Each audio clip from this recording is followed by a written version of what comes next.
Hello, insiders. Welcome to this new episode of the EU Bubble Insider. Today, our guest is Liora Kern from ZN Consulting. Liora, welcome to the show. Thank you. Very happy to be here. Liora, your LinkedIn says that you are a communication strategist, you are a storyteller, you are also a business developer for the company you work at, and you're a growth marketer. I know that also from following you and looking at the projects you do. But I recently also heard that you are the queen of social media of the EU bubble. Why would someone call you the queen of social media of the Brussels bubble? What makes you the queen of social media, do you think? I would hardly say that I'm any queen of anything, but it's kind that people refer to me as such. I think I talk about social media a lot. I believe in the importance of social media. In fact, I've already started a social media platform before any of the real social media channels back in the year, I think it was 1999 or 2000. So I have a real passion for engaging, for sharing, and for making sure that people use these channels to their advantage. So I think that makes me a bit of an evangelist, if you like. And I think if you talk about it enough, people start associating you with those things. And before you know it, you're a queen. Of course, ZN also has the EU Influencer event every year where we crown the top influencers in the EU bubble, talking about what makes them successful, ranking them primarily on Twitter, now also expanding to the other channels this year. On the 12th of September, we're ranking all the top influencers, again, on social media. So again, the more you talk about a topic or a subject, the more you are associated with it. So what do you think is in 2023 in a so digitalized world, why do you think is the evangelism of social media that you referred to still needed? It's a very good question, and one that I ask myself every single day. It's surprising that still I need to convince people, and we need to convince people as ZN to use those channels to talk about themselves. A lot of people, individuals, and also associations are still hesitant to use social media. They question the need for them. This was the case when I first got started, when Phil started the company in 1998. It's the 25th anniversary of ZN today, and the conversations are not so different. Yes, more budgets go to these channels, but there's still a lot of questions. Of course, it differs per association, for example, or per sector, but there's still a lot more goes. I mean, people are very eager to spend 100,000 euros on an event, and then they question 5,000 euros for a social media campaign, for example. So those are some numbers that I put into question. And for example, when you do a big event, it is a very smart idea to make sure that that is very well represented on social media, because that's when the big masses hear about it, when your real audience is not just the ones in the room, but everyone around it will hear about it. And so I never understand that. Okay, you can do an event, that's good. You bring your stakeholders into the room, but then you also have to make sure that it really resonates on social media. And that's where I often don't understand how these things are approached still to this day, still to 2020, still in 2023. And I thought that the pandemic had made a big change, and it has to an extent, but I still think there's a lot of work to be done. So when you speak to a new client or someone you meet at an event who is wondering why the stuff you're doing might be useful, what are the most typical misconceptions that you have to address, and how do you address them? Yeah, you address them with stats, with statistics and facts, and you show why it's important, and that usually helps a lot. And it's just a conversation, and usually we manage to bring them around, and there is this lingering understanding. So I think we've come a long way. Of course, we're not back in 1998 when we told people, we think it's a good idea if you start a website, and people were like, websites? I don't think they're going anywhere. I don't think we need a website. And then we were like, well, we really think you should have a website. So, this is, by the way, why ZN is called ZN. The N stood for the internet at the time, and we really had to convince people to have websites. Now people understand they need to have websites. They understand they need to have social media. Now they need to understand they really need to use those social media. They need to behave in a truly social manner, not just pushing out content, but engaging with one another. And in my opinion, what's even more important, they need to understand that each individual in the organization needs to become a true ambassador of the organization, of their brand, but also of themselves. And often they do their jobs, they're fantastic at their jobs, but they're hiding, they're not communicating about it, they're not being an ambassador of the organization. There we really have a lot of room for improvement. And when I talk to people, I just gave a training in Istanbul last week. People say, yeah, they have a couple of different reasons. Either they feel that it's narcissistic to talk about what they do, or they're very shy and they feel that they're unsure on how to profile themselves. And there are a lot of different things that get in the way of being a good communicator. But if you don't communicate externally and internally in your organization or in your network, then it's almost like you don't exist, like what you do don't matter. And you see this if you work for a big company or in a big organization, in an association, that how you communicate about your achievements is probably more important than what you do. And is that fair? Probably not, but it's a fact. And so we all need to get much better at communicate about the things that we do. This arrival of, we also discussed it before the recording, this arrival of this digitalization in the EU bubble, and also the change in the perspective of many clients into actually believers, made it possible to actually look at the stats, because communicating in the social media, communicating in the digital space gives you a lot of knowledge about the results of your campaign. But then on the other hand, communicating, especially in the EU bubble, this is very EU bubble specific, sometimes means you have campaigns that take a very long time. Some campaigns can take 3 even longer, 3 years, even longer. What's your approach to measuring results, and maybe also reviewing strategy for digital communications of the projects you run?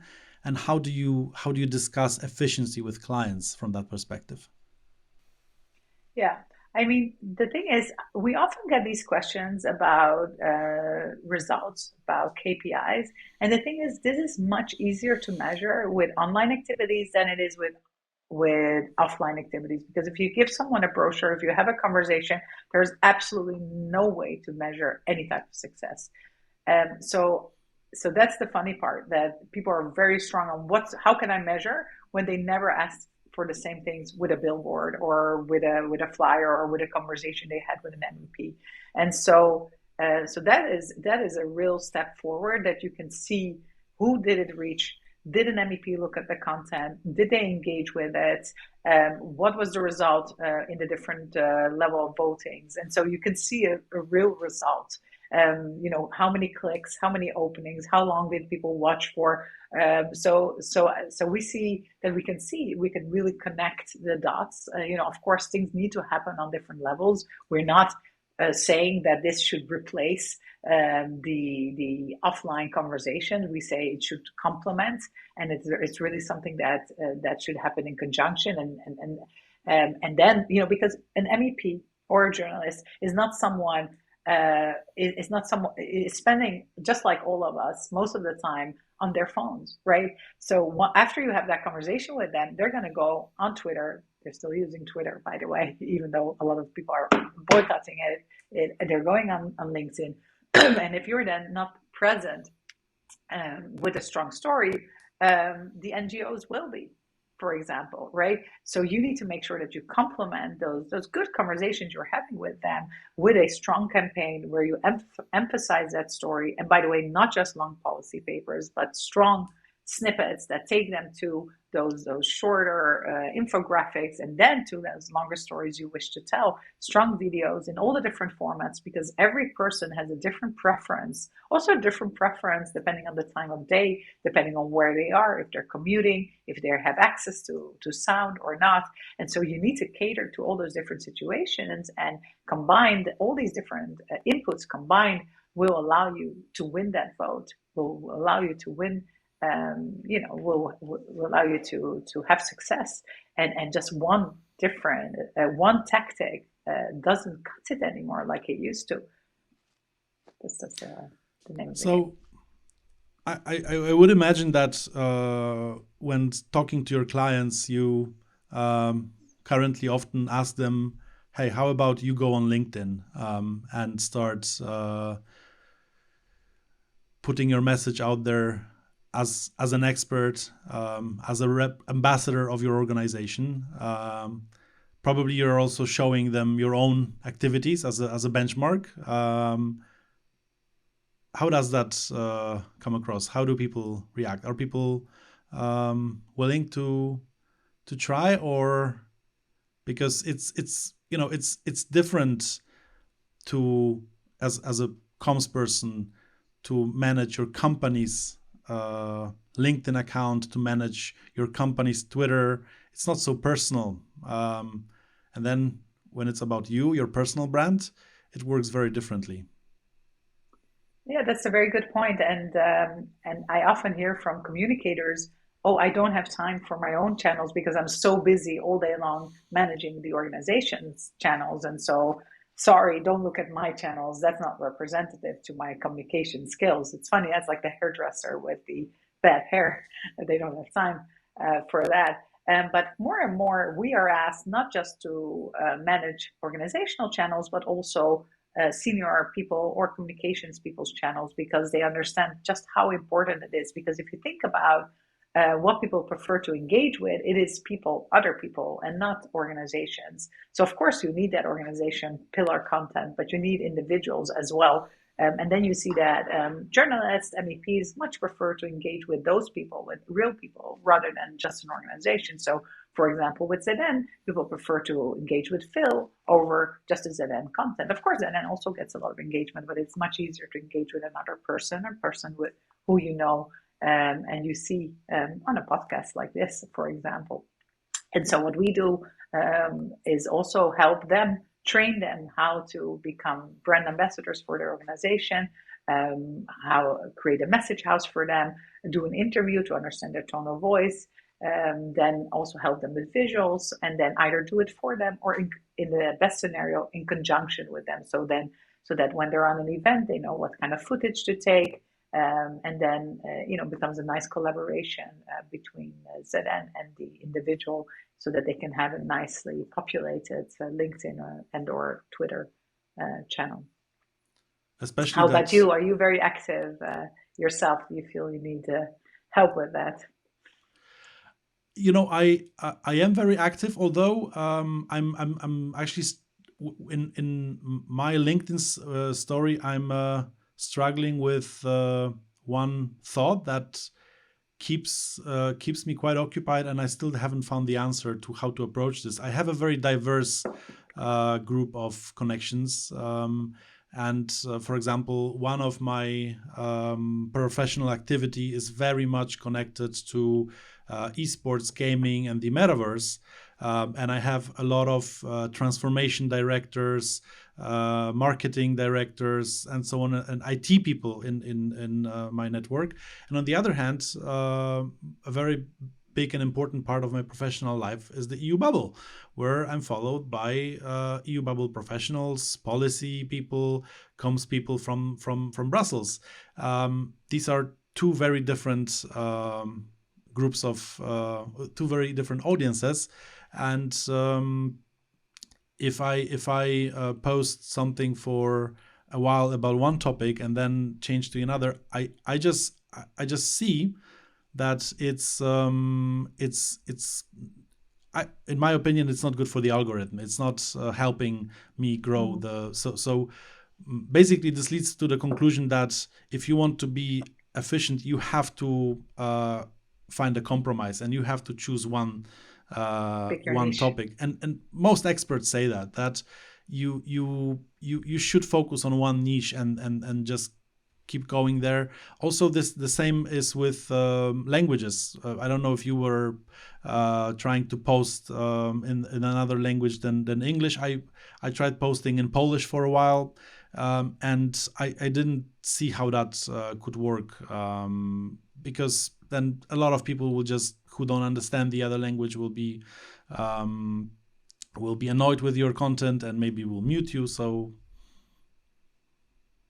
It theoretically shouldn't be a problem because LinkedIn, of course, offers all those translation services. But yeah, I can see your point. So what would you do in my would you would you have a multi-topic approach in if you were me, or would you just focus on one and let the others go? I think there is a way to combine the two topics because I don't think the first topic is uninteresting to a bubble if you find a good angle. And also, I think a person can have multiple things that they talk about within the same kind of overall angle. I, for example, also talk about women's rights, or especially if they're and ideally there's some link to communication. That's something I find interesting, and I'm not gonna not talk about it because it doesn't fit my niche. You need to write about things that you're passionate about, and I have to be passionate about a number of different things, and it works quite well. So but it is true that if you have a strong niche, you stick to it. People learn how to count on it and come back for it. That's typically on LinkedIn, and also the other channels works the best. But I think there's a way to bridge the two topics.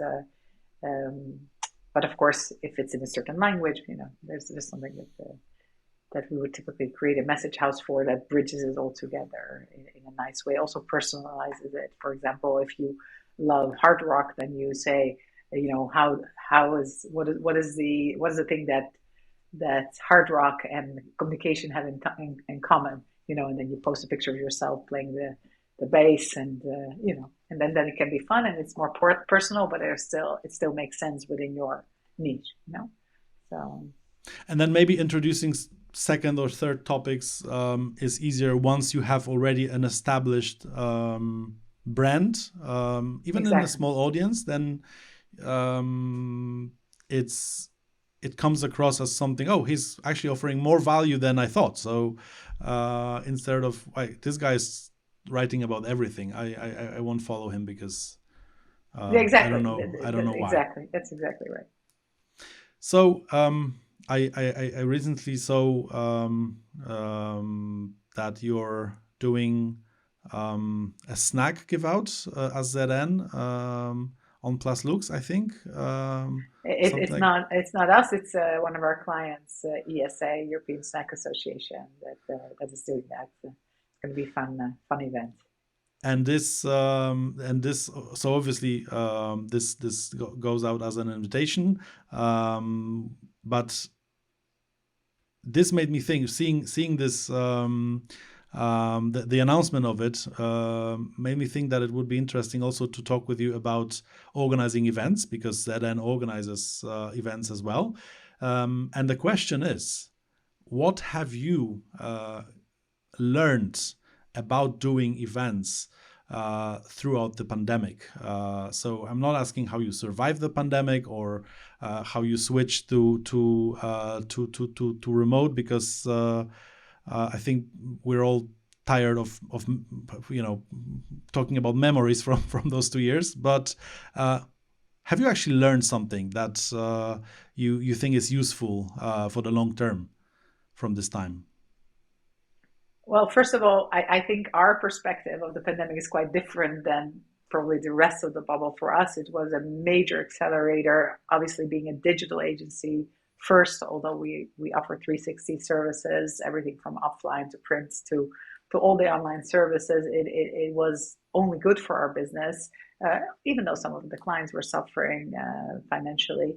And it was also great because we always had this vision, and we're already working in a hybrid manner to really accelerate that. We now have 150 people around the world supporting ZN and digital experts. And so this was the vision that our founder, Phil Weiss, had his entire life. It was always difficult to implement because clients weren't ready for this vision. You can have a vision, but if the world's not ready, it's still difficult to work like that. And so this really allowed us to work like that. Of course, we mourn the victims of the pandemic, but for us as a business, it was a very good moment in that sense.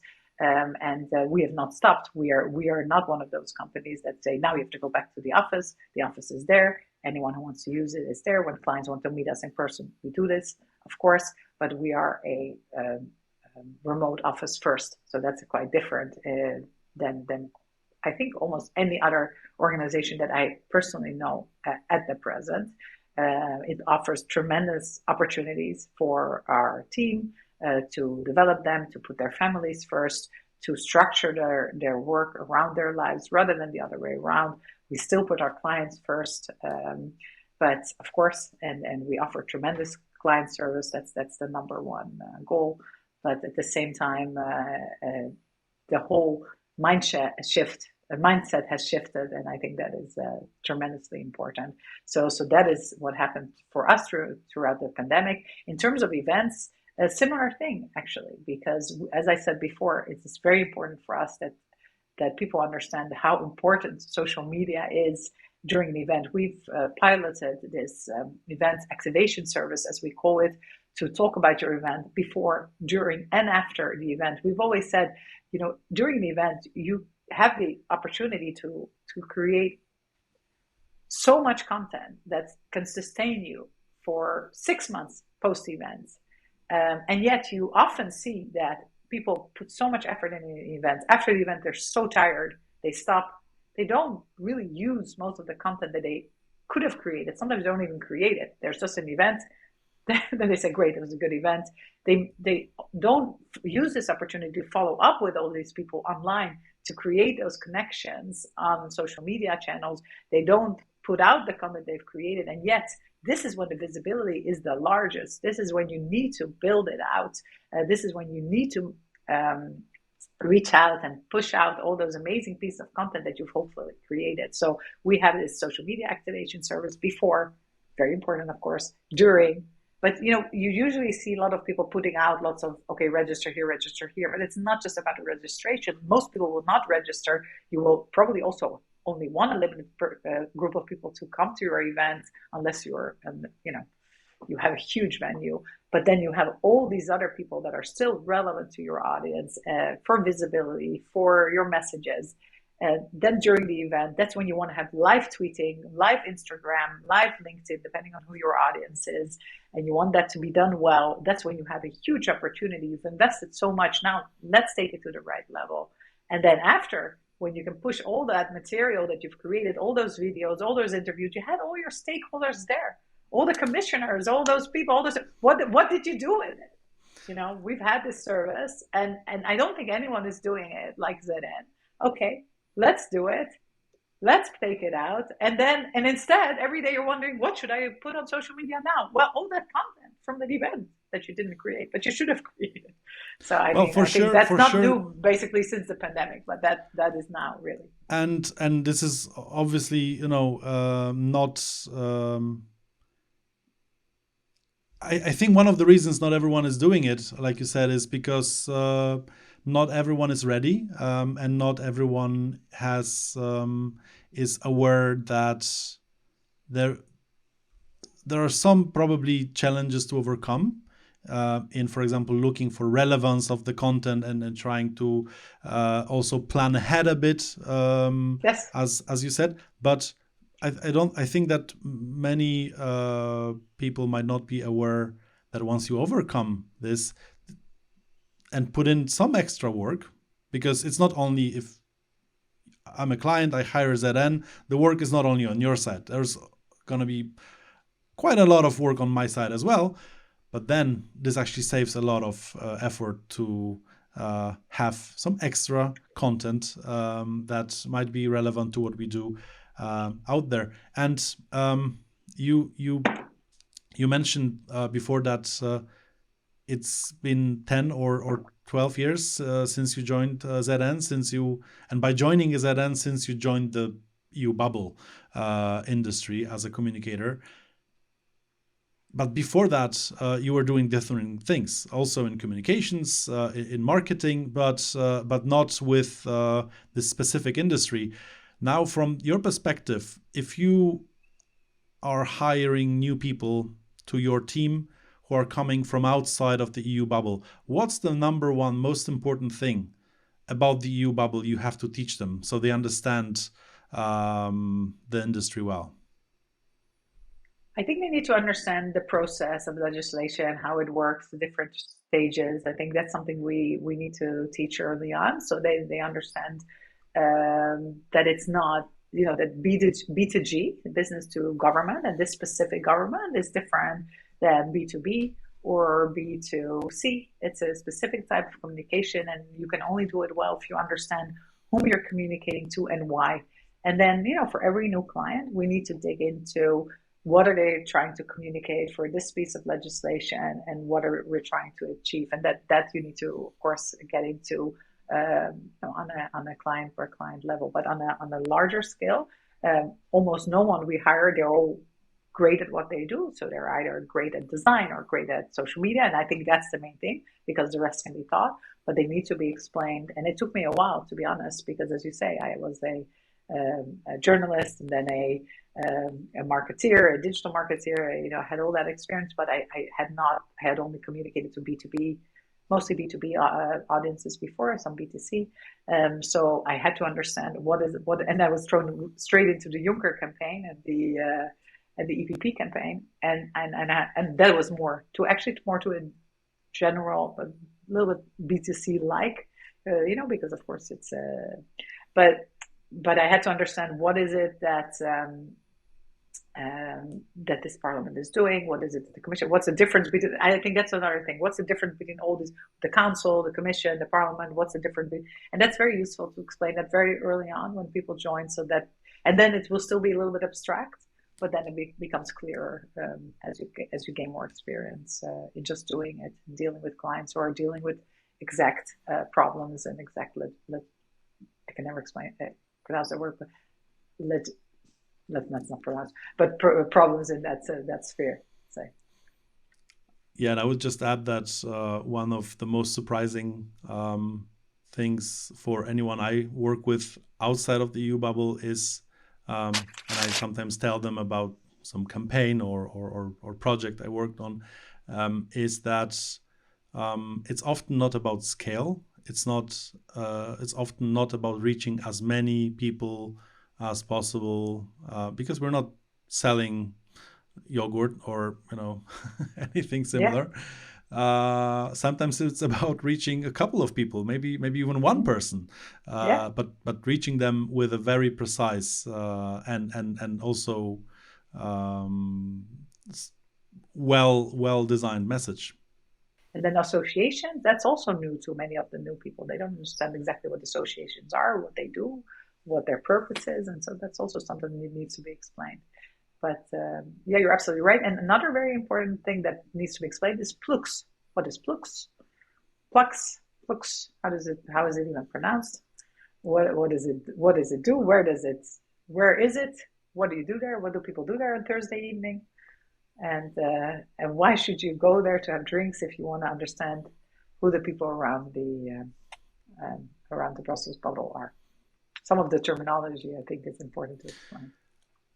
I think there's more terminology than just plux to explain, but this is a good starting point. And also one of the more discussed things right now. And let me take that from the perspective of your experience as an event organizer. I spoke about this also with Anna Gumbau, who is an experienced event moderator in the energy sector, which is a very male-dominated industry still, although it's changing. How do you feel about discussing gender balance in debates with your clients. Is that an issue, or maybe not at all? How do you see that? Yes, and in EU Influencer, the yearly event that I just mentioned, it comes up time and time again. The list comes out quite male dominated as well, quite white as well. Brussels so white, Brussels so male. But it's an algorithm, so we can do so much about it. But yes, we hear a lot that actually I get asked for things quite a lot because I'm a woman. I think, I don't know, maybe because I can speak, I don't know. But yes, so people want to avoid menels, not have male panels. Has to be a woman on the panel. Someone like John Worth, who is the transport EU influencer, says he refuses to be on panels. He wants to make sure there's at least one woman on a panel. So it's definitely something that that people are aware of. They want to avoid these types of situations now. So it's, I think that what, for example, Anna does in her, I worked also with her on some panels, and I remember that she always, as a moderator, sends over this document where she informs that she doesn't take part in panels that are either only male in terms of the panelists. So because sometimes you have this one female moderator who is like, okay, yes, we only have men on the panel, but the moderator is female. So she also avoids that kind of events unless the client can prove, the organizer of the event can prove that they have put significant effort into finding a female expert, and it wasn't possible, which might be the case in from time to time. But why do you think? Maybe this is a philosophical question, but why do you think this is still an issue? Why do you think we still have to? It's 2023. Come on, why do we still have to discuss this?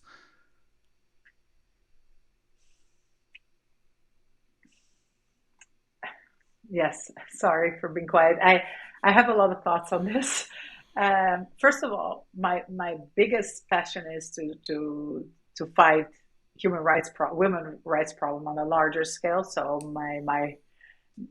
I spend a lot of time thinking about not just thinking, but fighting for the Iran Revolution, for example. And I think those are real problems, first and foremost, where women are not allowed to do anything, basically, because they're women. So I think those are our biggest problems. So let me say that first and foremost. Now, secondly, yes, we still have problems also in the Western world, even though, of course, we have full rights. That's clear. And I think there's a very good book that I'm reading. The title will come back to me, where there's a lot of prejudice in both in female minds and in male minds towards women. So when there's a panel that did some research together, for example, they come forward, the first question will always be to the men. When a man comes forward with something, they will be seen as credible without having to prove themselves. The woman will first have to prove that they're credible. These are a lot of things, and they're not just going on in your brain as a man, they're also going on in my brain as a woman. So there's no judgment there towards you as a man. This is something as a society. There is also in women, because of, how we have been raised, how we've been treated as, throughout our lives, a lot more insecurity, I think. I mean, I don't want anyone to be upset with me saying this. Even with me, I think people will see me as a very secure woman, very outspoken. I think we're much less, for example, women will only apply to jobs for which they tick all the boxes. Men will apply to jobs where they tick 60% of the boxes, these types of things. Women will negotiate salaries. Men will negotiate salaries. Women will almost never negotiate a salary that's offered to them. Those types of things. They will say, okay, I won't negotiate because maybe, they'll be upset, or, so they will not ask for promotions. They will hope that some promotion is offered to them if they do a very good job. And so there are a lot of different things that are sort of ingrained in our society with how women are supposed to behave, how men are supposed to behave. Men are applauded for speaking up. Women are applauded for maybe, being a bit more modest, I don't know, in the behavior. So those ingrained words. Now that doesn't necessarily go together with having a speaking position on a panel necessarily, and Europe is built on different cultures, many of which a bit more traditional, conservative. So when you're here in Europe, then you ask someone to be on a panel, they're like, I'm a little bit shy, I don't really feel like doing this, it's not something that comes comfortable to me. Just maybe 8 years ago, I didn't want to do presentations, I didn't want to do something like this. I was like, when people ask me, I said to Phil, please, you do this. I would never feel comfortable in doing these things. So this is also something, and I'm actually personally training a lot of people in my environment, my friends, people that I know, in doing this, and how to do this, how to gain confidence. So it's a combination with women not being pushed forward this way or getting the opportunities, and not having necessarily. Now, what I think is good is that in my children's school, they're training, all kids to do a lot more public speaking, for example, and so I think you can with education, you can change this quite a bit, and you can give them that confidence. So I think this needs to be, of course, changed with education from a younger age, and we need to change the way we approach individuals. I mean, and the awareness has to change. Because I think there is nothing else that needs to change other than that, I would say. From the perspective I think sorry to interrupt, but I think we Yeah. also need to change the way we look at things, because I will send you the book. I will look it up in a second. I There are a will lot add of it in the things that comments. yes, thank you. There are a lot of things that that I wasn't aware that I was doing, that even I would never expect myself to do these things, and doing that a lot of us are doing, and we need to also be aware of the sort of the subconscious mechanism of bias, and I think that also needs to change. So, for example, if you know that women are never asking for promotion, then you need to promote based on facts, rather than if someone asks for promotion, for example, because otherwise you're always going to have men are already already applying for jobs that they are not qualified for, and women, so there's always an imbalance, men, and then women are not asking. So before you know it, you have a lot of less qualified men doing less qualified. You see what I mean? So if you're aware of these things in society, we can already proactively correct them. And since I want to share two observations. One is an observation as sometimes someone who organizes debates and sometimes helps clients choose panelists.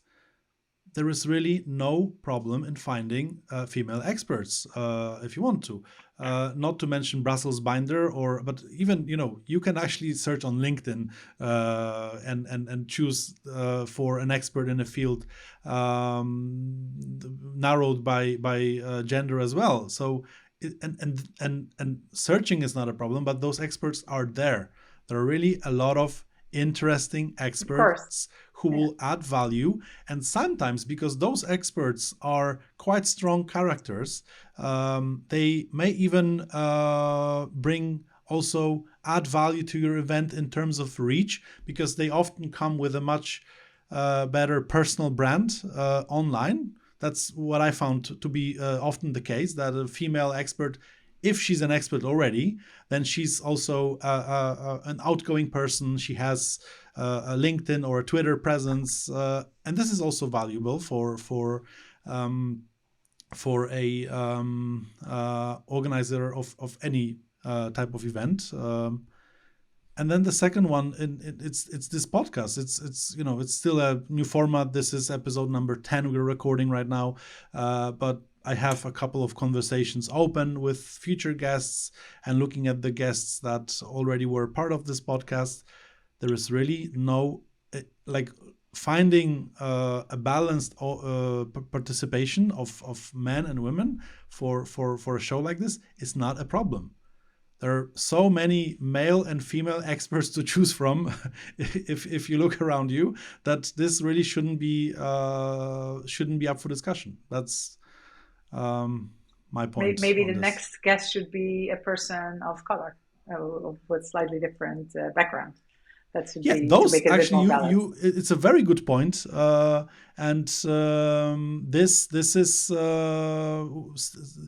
also something that we might need to discuss, that in terms of representation of color, Brussels is a very white dominated Yeah.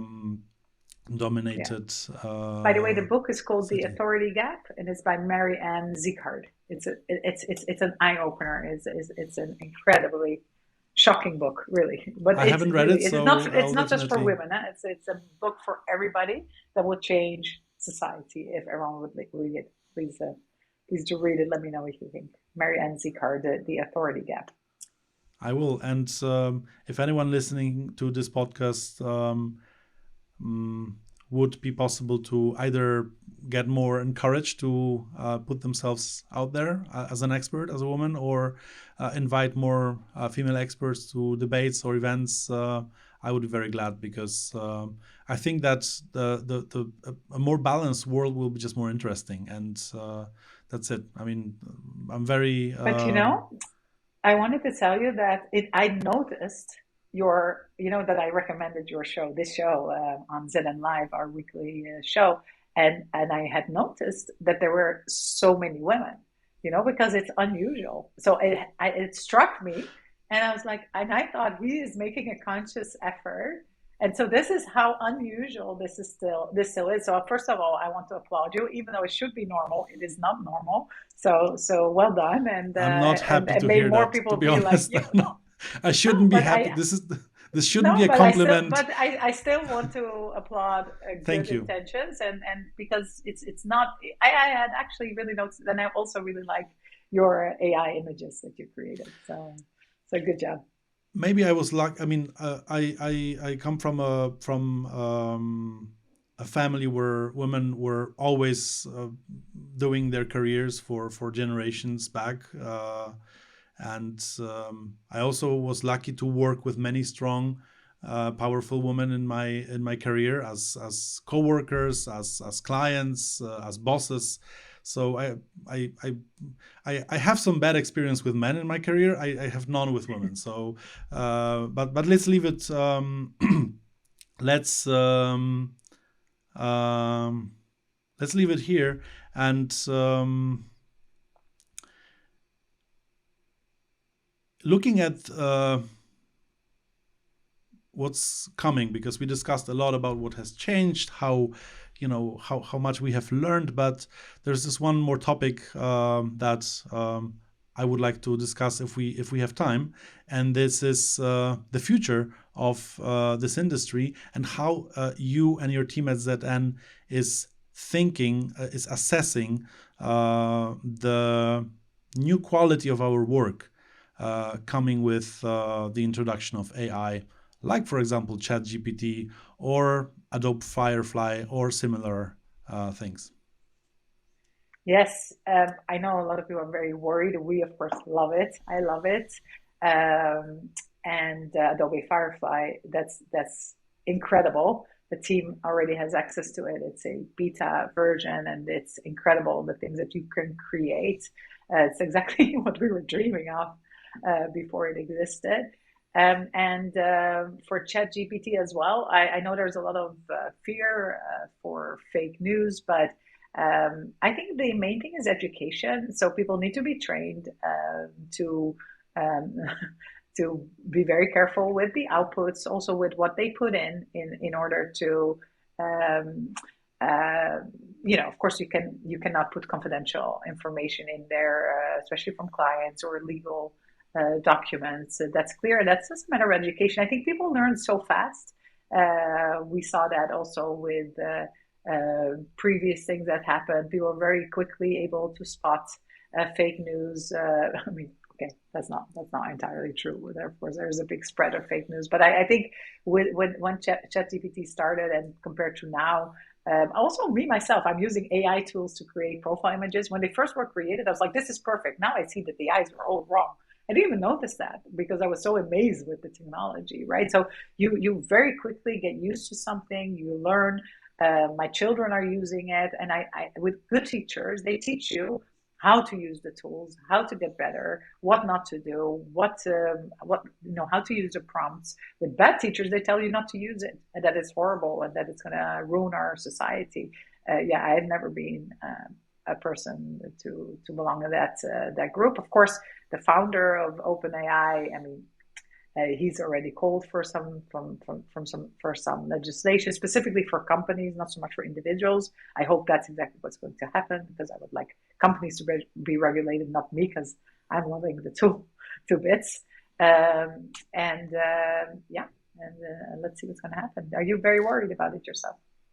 Well, no, I'm worried for my professional from my professional perspective, because I think in the first period of time, maybe the first year or two, consultants, communicators, people like us, we will actually have much more work soon, because when clients realize that we are able to produce quality output much faster, they will expect more, faster, and probably also in a more reasonable budget. So this is a fear I have.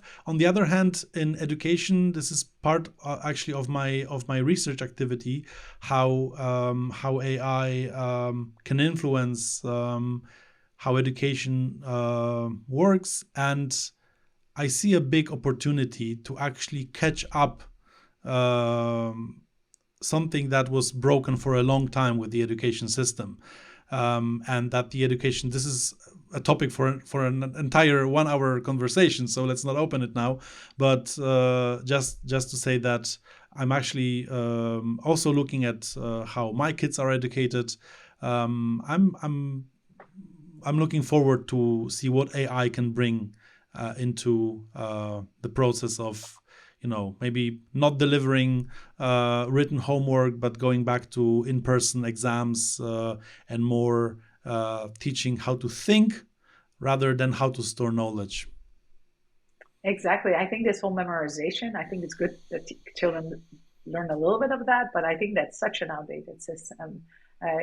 We need to learn how to gather information, how to, let them read a book and then talk about it, not to answer some printed questions. And if the answer is not exactly what's on the form, it's not considered right. No, let's do something more intelligent with our children for sure.